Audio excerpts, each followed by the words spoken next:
Le Convitiadi sono un momento di festa per Lignano Sabbiadoro e per il Friuli Venezia Giulia, un momento in cui questi ragazzi e queste ragazze provenienti da tutta Italia faranno uno sport, si conosceranno, cresceranno.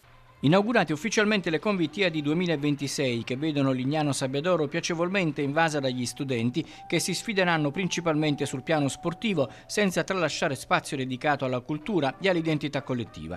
Le Convitiadi hanno raggiunto la 23esima edizione. La competizione si svolgerà fino al 29 marzo. È bello che avvenga a Lignano Sabbiadoro per il secondo anno di fila, ciò dimostra che Friuli Venezia Giulia si è imposto in questi anni per la sua capacità di organizzare grandi eventi. Complimenti a Lucellis e complimenti ovviamente a tutti i volontari che danno e daranno il loro contributo in questa settimana di festa nella principale località turistica del Friuli Venezia Giulia. L'auspicio è che tutti questi giovani in futuro abbiano la voglia e il desiderio di conoscere ancora di più il Friuli Venezia Giulia e di tornare tra di noi.